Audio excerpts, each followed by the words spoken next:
আসসালামু আলাইকুম viewers, welcome back to my channel. আজ আমি আপনাদের খুবই ইউনিক একটি কেক তৈরি করে দেখাবো।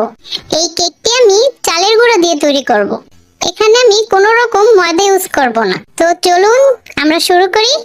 আমি একটি মিক্সিং বলে দুটো ডিম দিয়ে দিলাম, আর দিলাম 1 কাপ তেল আর 1 কাপ চিনি। এখন আমি এগুলো খুব সুন্দর করে বিট করব। আর যতক্ষণ পর্যন্ত চিনি ভালোভাবে গলে না যায় ততক্ষণ পর্যন্ত বিট করতে হবে। দেখুন আমার বিট করা হয়ে গেছে, আর এটা বিট করতে আমার প্রায় 4-5 মিনিট সময় লাগছে। এবার আমি শুকনো উপকরণগুলো অ্যাড করব। এখানে আমি টেস্টিনারে 2 কাপ পরিমাণ চালের গুঁড়া আর সামান্য একটু বেকিং পাউডার, 4 চামচে 4 ভাগের 1 ভাগ বেকিং পাউডার নিয়েছি, আর নিয়েছি স্বাদমতো লবণ। এরপর এগুলো একটু ভালোভাবে মিশিয়ে নিব। আর এ পর্যায়ে আমি অ্যাড করব সামান্য একটু দুধ। এখানে কিন্তু আমি 2 টেবিল চামচ পরিমাণ দুধ দিলাম। এখন আমি এটাকে আস্তে আস্তে একটু সময় নিয়ে বিট করব।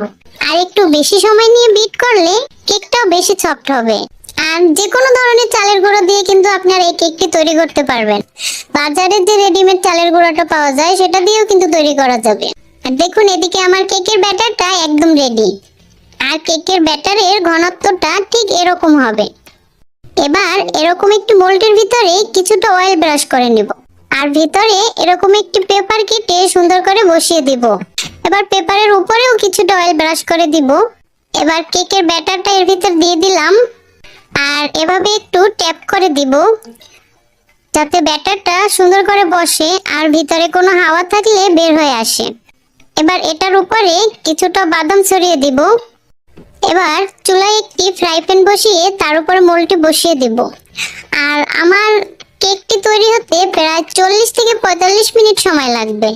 তো আমরা 40 থেকে 45 মিনিট পর ফিরে আসি, ততক্ষণ ওয়েট করি। তো ফিরে এলাম ঠিক 45 মিনিট পর।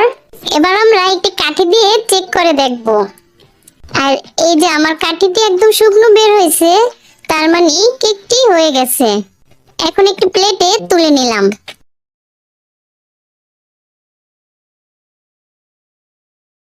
এই যে দেখুন, এটা কালারটা কিন্তু অনেক সুন্দর হয়েছে, একদম পারফেক্ট। এবার আমি এটাকে কেটে পরিবেশন করে দেখাচ্ছি।